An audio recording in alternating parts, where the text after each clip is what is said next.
Now we're gonna look at installing font. But before we do, it will be a good discuss about a bit about font and typography. Start with few of the terms dealing with the typography, just to make sure that we're all on the same page. A font family is a collection of all the font in the typeface. Like here we have Arial, and within Arial we have this. We have different weights such as bold, black, italics, normal, and so on and so forth. Kerning is the adjustment that is given to the space between two characters within a word or between a word. Leading is originally preferred to be strips of lead that typesetters would be placed in lines of type to space them out. It refers to the amount of space between the lines of text. The serif font is the one where the characters within the font have serifs. Serif is the small circle, line, or a swirl. This is a serif. These extensions that we have in the font are called serif. These decorate the main stroke of the character, such as Times New Roman or Rockwell fonts. Sans serif do not have serifs at the end of the stroke. Sans serifs are typically used for titles and headlines. Characteristics such as bold, italics, and weight of the font are referred to as style. Small caps are a style if there is a separate font for it, otherwise it is not considered to be a style, as in open type fonts. Typeface is the design look of the character for specific width and style of the font. Now that we have some basics down, let's talk about type. There are a few different types of technologies currently available. That include Type 1, TrueType, OpenType, Unicode, and finally variable fonts. Type 1 is also known as PostScript font, were introduced by Adobe in 1984 as a part of PostScript page description language for use with Adobe Type Manager and PostScript printers. It is a Type 1 font that can support font hinting, which is a method of adjusting ways in which a font is displayed on the screen to produce clearer text. TrueType fonts are an outline font standard originally developed by Apple Computer in late 1980s for a competitor to Adobe's Type 1 font. TrueTypes have become most common format for fonts because on both Macintosh and Windows operating system, OpenType is relatively new format of a scalable font, and was created jointly by Adobe and Microsoft. It was built on a predecessor to Type, maintaining Type 1's basic structure and adding many advanced typographic features. As for Unicode fonts, what sets Unicode font apart from other font types is that Unicode font contains a wide range of characters that are mapped to standard universal character sets that include different scripts from around the world. So they are ideal for documents that will be translated into many different languages, and the final type of variable fonts can include entire font family in single font file, giving you access to an array of weights, widths, and styles. We're going to look at how to install fonts now. There are literally hundreds of thousands of fonts out there these days. They can come from a variety of sources or location, installing office productivity software, other graphic software, various websites, and even from the operating system itself. But you want to remember that even if you have access to all these fonts, there's one thing to remember. Fonts get installed are specific to computer they're installed on, and you may not have access to that font if you take your file to another system.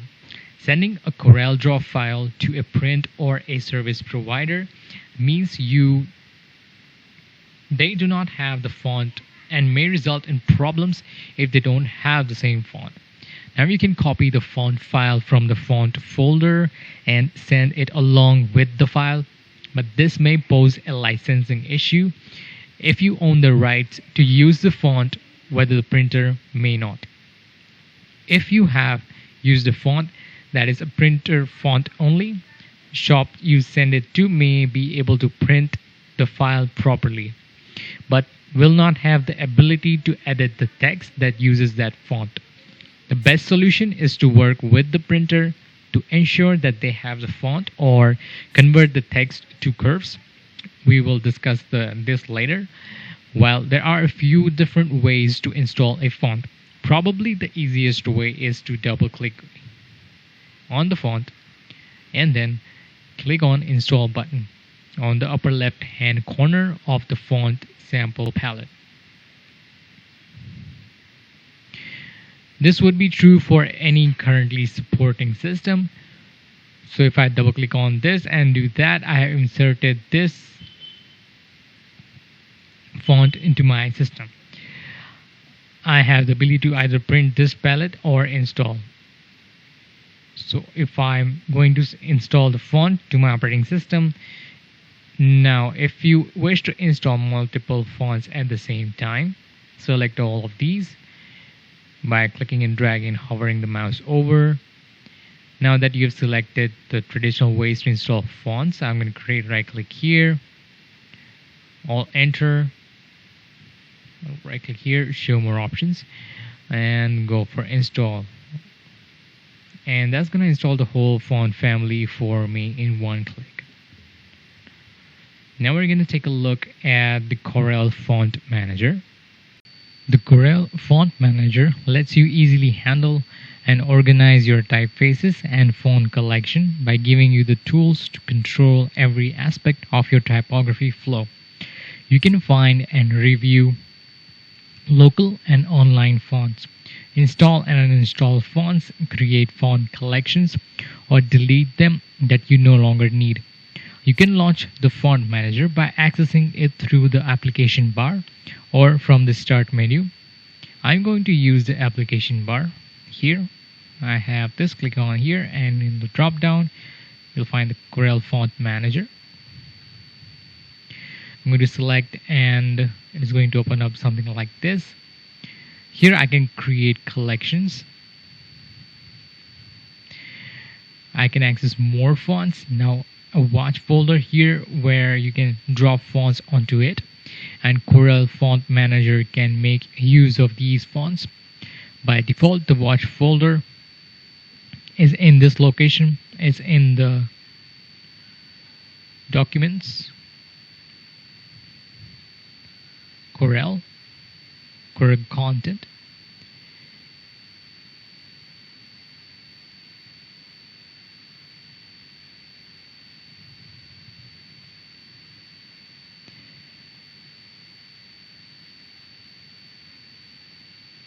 Here select the folder, and now I'm going to add another one. I'll select this folder,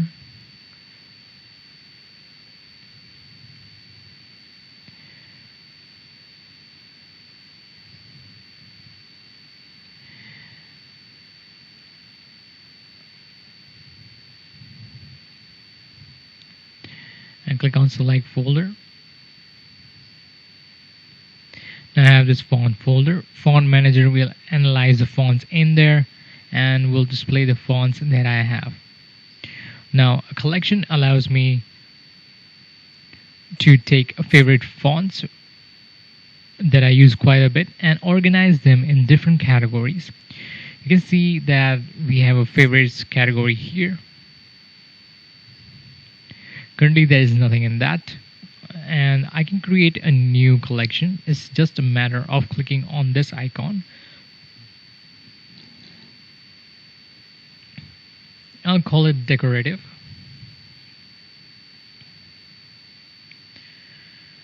And hit enter.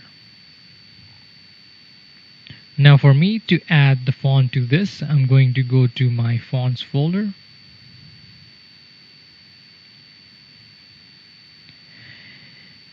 And I'm going to search here for the decorative fonts.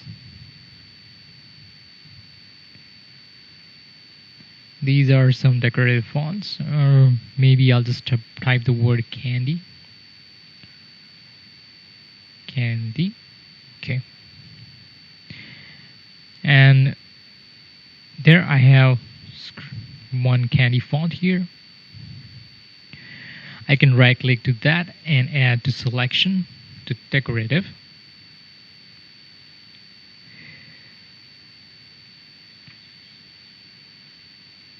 I can also click and drag and add to decorative selection collection as well. So I have a couple of options. I can select here. I can install, uninstall, delete, add to collection, remove from collection, show duplicate fonts, open file location. Now one thing about the colors we are seeing on the right hand side, it means these fonts are installed. Yellow is an indication of the font that is not installed. So if I want a font to be installed within Windows, I can use it by doing a right click and do install.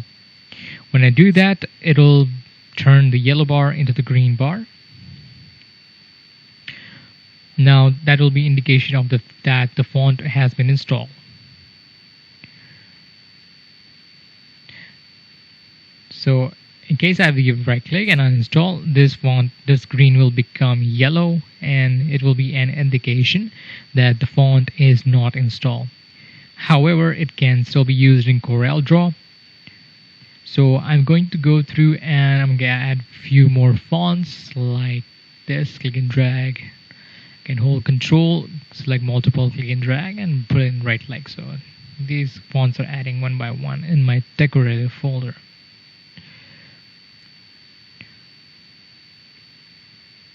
I can also do that by clicking multiple fonts, right click, add to selection, and all these three will be added to my decorative collection. Now that we have our collection created, from the file menu, we can go to the export option.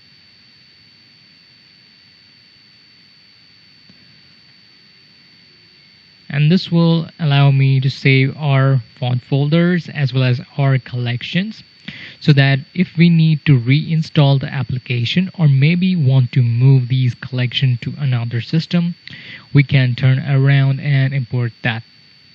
Simply a matter of giving it a name. Say give my collection.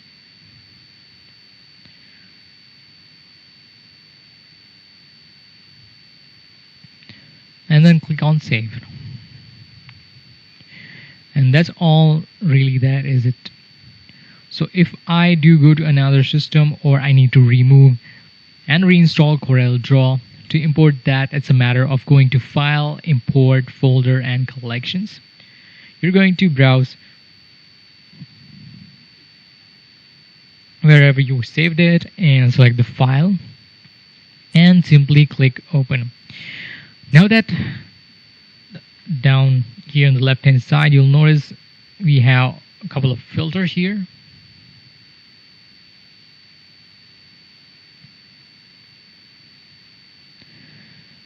I can filter and show only installed fonts or fonts that are not installed, protectile as well as duplicate fonts.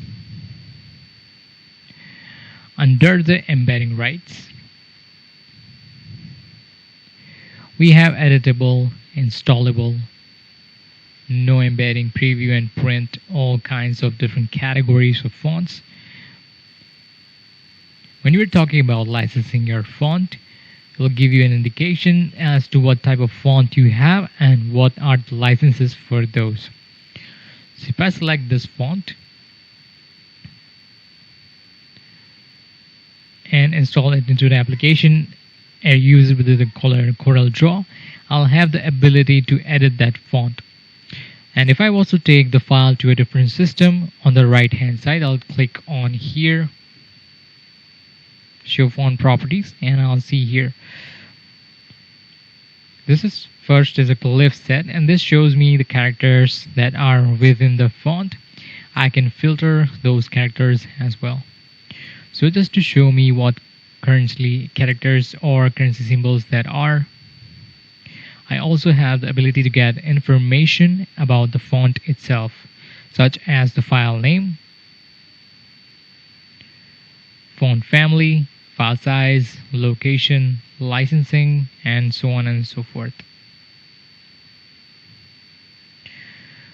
Now I should point out that this Docker is open only because I have clicked on this icon here, show font properties. If I click on that again, it will hide my properties back. By default, the Docker is closed. When you go into the font manager, it's simply a matter of clicking on this icon to have access to this Docker. So going further, again on the left hand side, we can filter by open type, by true type. I'm looking for regular, light or bold, and there's different number of filters in here that I can access.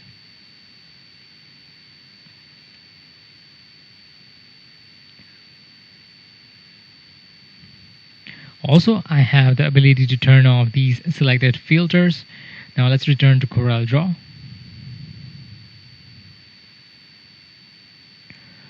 So I'm going to close off my font manager. So let's say I'm going to make text frame here, text. I can select this piece of text and go to my font drop down. In here I have filters, decorative fonts. I have these fonts here. Click and select, those will be activated in my font. So it makes a lot easier to find the specific fonts. So you can see how powerful this feature is, and font filtering, how useful it can be. Corel has brought this feature right into application. In CorelDRAW, there are two types of text: artistic text and paragraph text.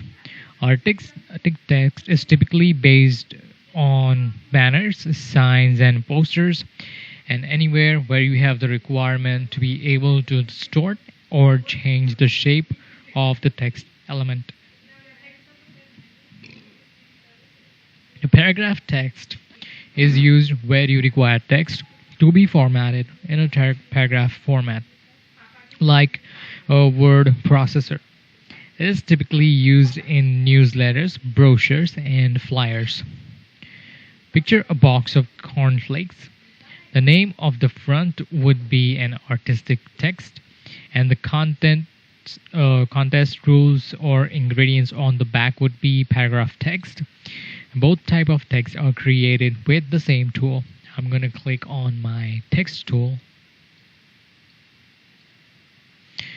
and I will drag here, click on here, and it's going to be my artistic text.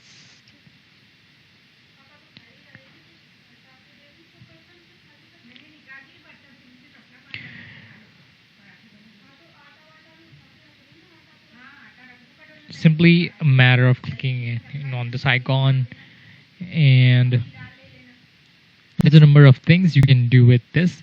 Before I show you that, we've already talked about font families and other font characteristics. I'm going to select the text, go to my font here, click on filters. Here I'm going to choose this artistic text.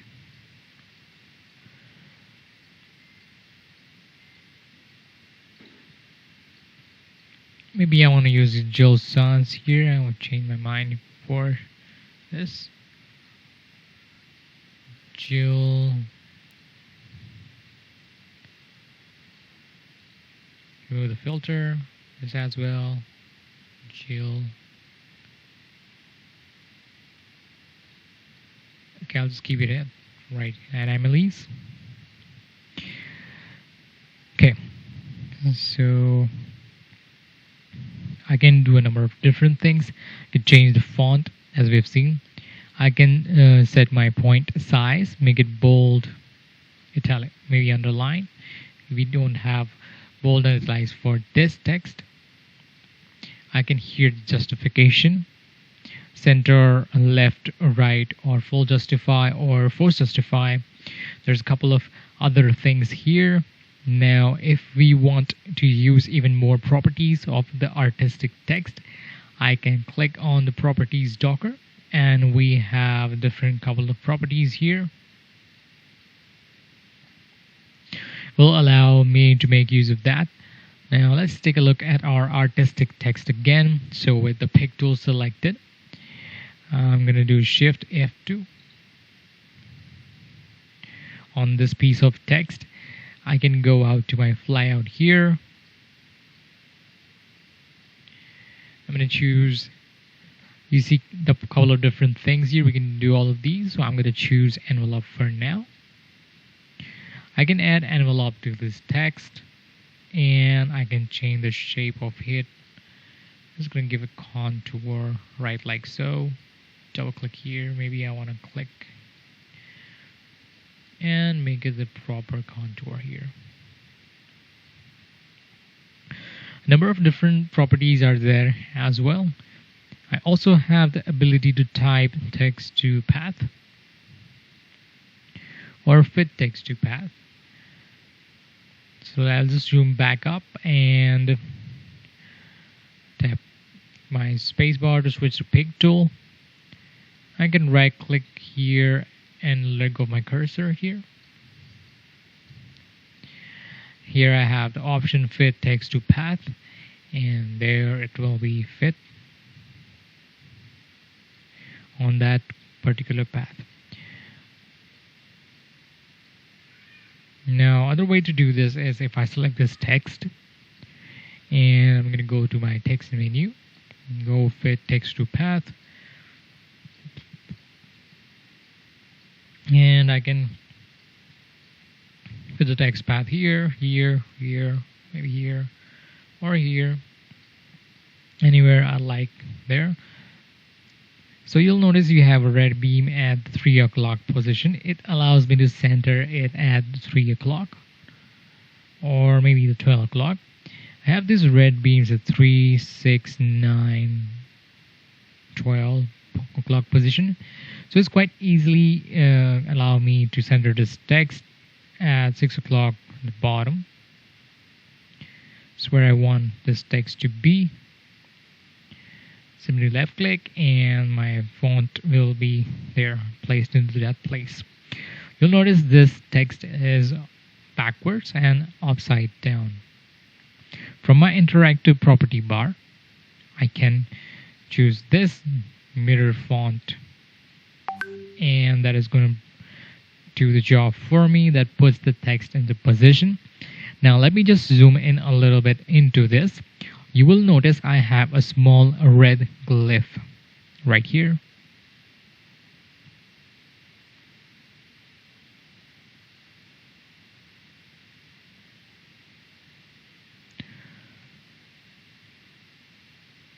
This will allow me to move around the text.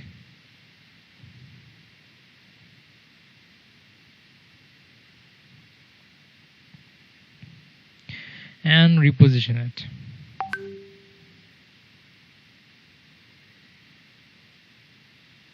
So I have the same spacing on the top as I do on the bottom. You'll notice that I have a value in there of 1.5 inches. That's a great way to ensure exactly where I have this text to be. As you can see, with the artistic text, we have a lot of flexibility. Now we'll take a quick look at the paragraph text. And as I mentioned, the paragraph text is typically used where block of text are required, such as newsletters.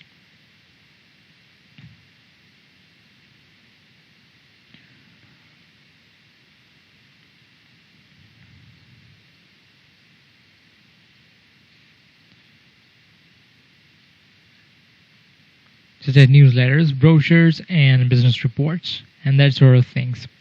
So I can let go of my text tool. I'm gonna make a new page and create a paragraph text frame here. Click in the drag, right like so. I'm gonna right click and insert placeholder text. Now just a side note, the text that is placed in here is known as a lorem ipsum text. Lorem ipsum text goes back to the early 1960s, is a filler text commonly used to demonstrate the graphic elements of a document for visual representation. I'm going to open up the layout toolbar, right click on here, click on the layout. There. Here I can click on this icon and I can dictate how many columns I want. Let's say in this case I'm going to want 3 columns. The gutter is the spacing between the 2 columns. Say if I add, we'll click here, you can change the column width from here as well. So let's just use 12 mm. It's gonna update right like so. Automatically adjust the frame width, maintain the frame width. Okay. I'm going to select this and I'm going to click OK. Now I'm going to bring in some images. I'm going to press Ctrl I to import image, or another option is you can go here in the file menu, go import, and you can choose this image, this image. I'm going to choose both, holding Control here. This is a Control O, I guess I have to go back to Control I. Select by Control, import. I'll use this image, import. Let's do it one by one.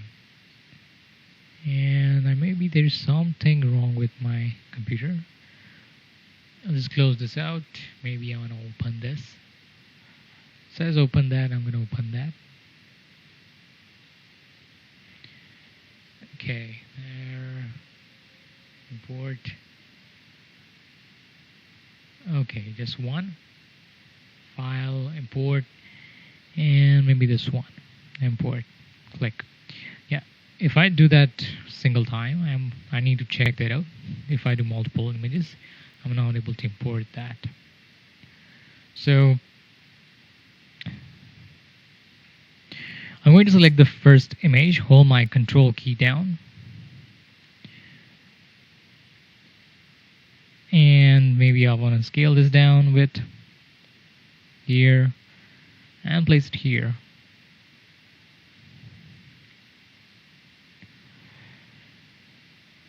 So I'm just gonna move them into this place, and what I can do now, go back to my objects Docker, Dockers, objects, properties. Here I'm going to select the image. I'm going to choose this option, summary.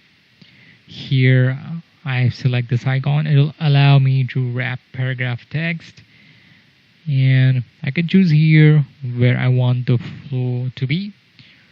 Maybe I want this from the right, so flow right, and this will flow on the right side of the image. And you have option here to set the offset. If I increase that, you can see that the spacing is increasing. I'm going to keep it at 2 mm, seems decent amount.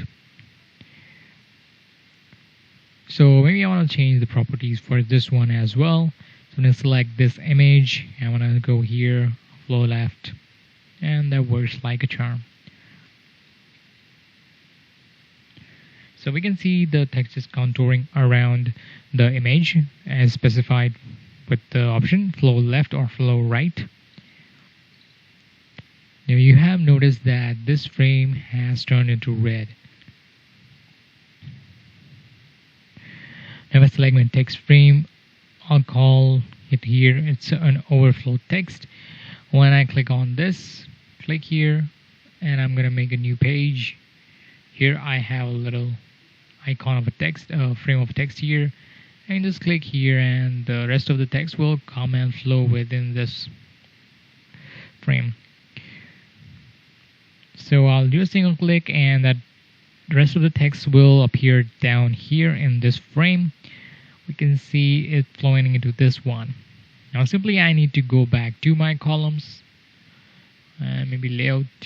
I'm going to increase the number of columns, 1, 2, and 3 as mentioned earlier, and it just kind of fit in here, so maybe 2 would do the job.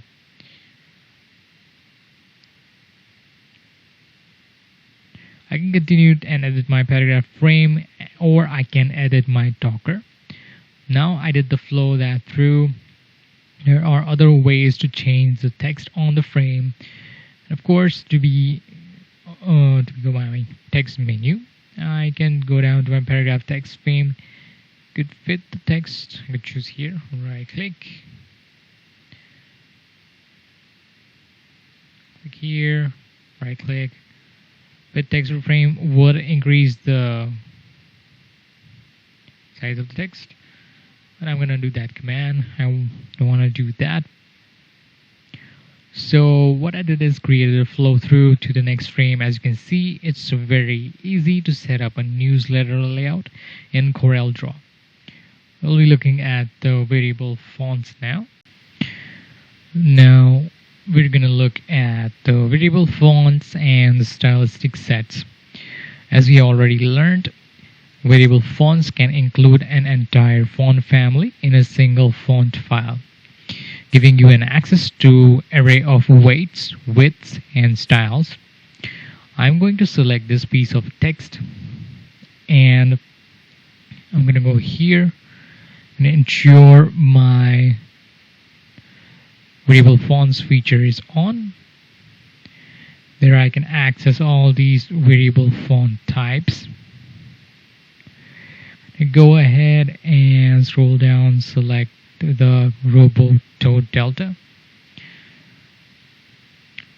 and if I click on this variable icon, it is going to bring up a couple of options. Let's just put this over the side here, click here, and it's quite really simple. The one thing I should point out that not all the fonts will have the same controls here.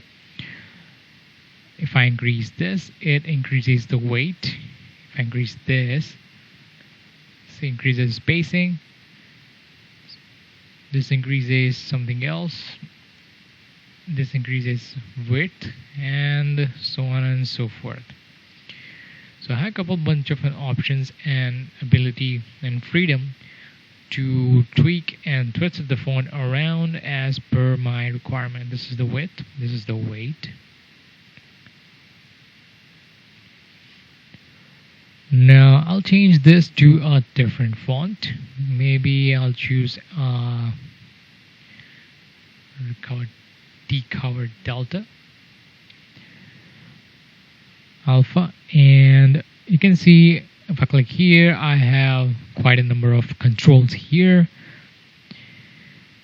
and I did not have with the previous font. I can change it to rounded. I can do round slab, say if I increase the size of the text, it will be much more visible when I'm going a red font, maybe bifurcated. Just zoom in a bit. Okay. Slab, inline terminal, worm terminal. Just bring this back down. Weight. It's gonna give me a weight here, and so on and so forth. I have a tons of option here and make absolutely different, unique kind of a font using these properties. And you can see it can actually change the font. So that's based on a font that you've selected. Next thing I want to talk about is a stylistic set. Now, there are a number of other font types that contain stylistic set. I'm going to take a look at the string text here. Say I'm going to change this to Lust script, and there.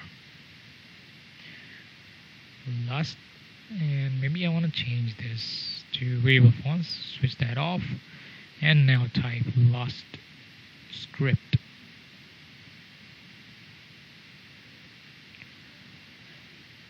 Double click here, Control A to select all of these.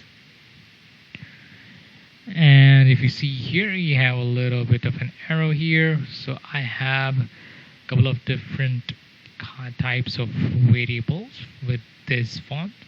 So I can go ahead and select the kind of the variable font that I'm looking for. So this one looks pretty good. I'm going to click on this, and this looks pretty fine to me. So that's our stylistic set.